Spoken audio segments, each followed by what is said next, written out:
Exciting news, Uplanders! The second cycle of Totems has arrived. This cycle kicks off on Thursday, August 8th at 8 AM, and it's all about refining the experience as we prepare to introduce life into Upland.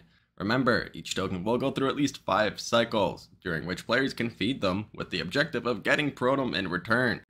Life in Upland, yeah, it's exciting. That means grass, trees, and animals. It's a pretty cool thing and a long anticipated update we've all been waiting for, and Totem is that first step. So what's new in Cycle 2? Based on the data and feedback from the first cycle, we've made some important changes to enhance the Totem experience. For this cycle, we've updated the algorithm to include penalizing effects when understaking Totem in each staking interval.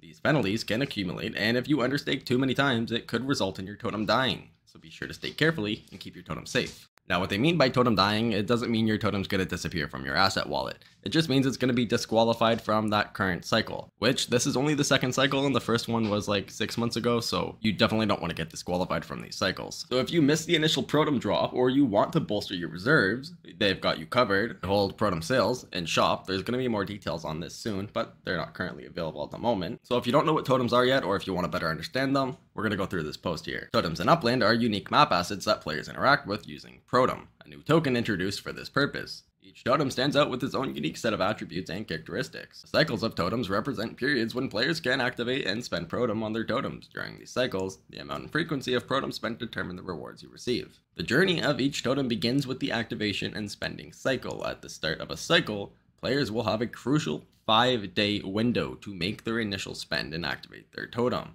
During this initial phase, if a totem hasn't been activated, its status will display in cycle, not yet activated. However, once you activate your totem, the status updates, letting you track the remaining days of your 30-day cycle. Remember, no late activations. Missing the 5-day activation window means losing the chance to participate in this whole cycle altogether. You also have to remember that depending on your color and rarity of your totem, the time that you start your cycle at is going to be very important.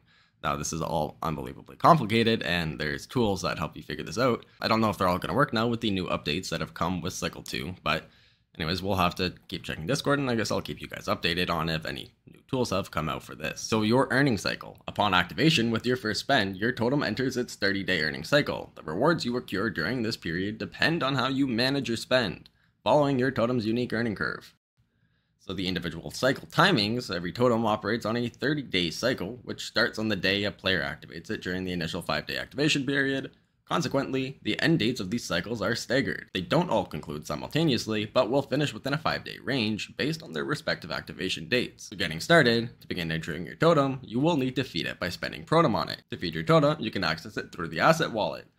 Click the green Spend Totem and enter the amount of Totem you wish to spend. Remember, once spent, Totem cannot be recovered. Your totem will generate Totem in return over the span of its entire cycle. The goal with totems is to maximize the amount of Totem returned from your spends. This process involves fine-tuning the quantity and frequency of your Totem feeds to align with the distinct characteristics of your totem. Now, those tools I was mentioning can help you figure out that exact spend amount and at exactly what time you should be spending at. But I don't again know if these tools are going to work properly with the new updates pushed out in Cycle 2. When you make your first totem spend, you will receive hints to help you maximize your returns. For example, spending too little Totem will trigger a "try spending more next time" prompt. If you overspend, you'll be notified that you're not spending efficiently, and spending too frequently will prompt a warning to adjust your frequency. Every totem functions according to one of 7 optimal spending frequency models. Again, these tools can help you figure this out, varying from 0 to 50 hours. Your optimal spend is Totem spent in the time window that sits in the middle of the interval. Moreover, each totem is assigned a spend score from 0 to 100. The score, visible to players when they go to spend on their totems, indicates how efficiently a player is managing their totem in terms of both frequency and amount to optimize in terms of their totem. Moving on to output, in Upland each totem comes with life in its own output curve, shaping how you earn Totem rewards. There's a variety in how these curves behave. Some dish out rewards immediately, while others build up to a bigger payoff over time. Yes, some curves bring a bit more unpredictability to your game. Now let's break down the 11 output curves, representing the 11 life forms, with 6 archetypes of earning journey you'll encounter in Upland. The archetypes are linear, where your rewards grow consistently over time; hockey stick, the curve plays a long game; wave, where your rewards rise and fall; the sharp step, initially offers rewards at a steady pace and then takes a sharp step upwards; mild step; and the static llama, which is it's only exclusive to one totem in the game.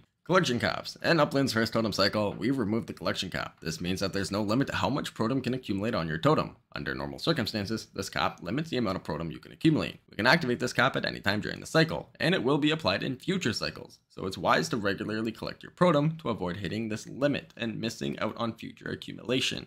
Keep in mind, in Upland's totem gameplay, both excessive and insufficient spending carry penalties that can impact the returns from your protem. Let's explore the penalties involved, concentrating on the outcomes of missing protem spend in an interval. Penalties vary depending on the trait variation your totem possesses. There's 4 variations here, I'll just post them up on the screen. The spending mechanics and penalties, apart from misspends, there are penalties associated with how you spend on your protem. Overspending. If you spend more than the optimal amount in a given interval, the excess amount doesn't contribute to increased yields. Essentially, this excess spend is wasted. If you spend less than the optimal amount, the yield you receive for that interval is reduced. The penalty is calculated using a formula that proportionately decreases the yield based on how much less you spend compared to the optimal amount. Multiple spends in an interval, only the highest amount will be taken into account, as well as the timing within the interval. All other spent is lost. Timing penalties. Each totem has a unique optimal spending interval. Spending within this window yields maximum returns. Spending outside of this time frame, either early or too late, reduces the yields for that period. The impact of penalties can be vague.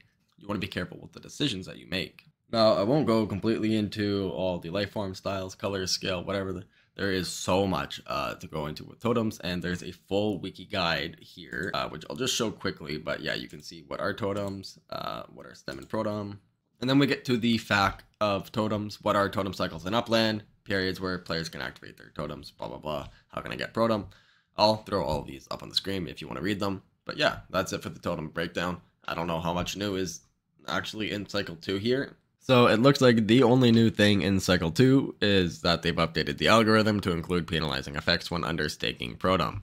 Those penalties can accumulate, and again, if you understake too many times, it could result in your totem dying, which you definitely don't want to do. And yeah, that's about it. That's what we waited 6 months for.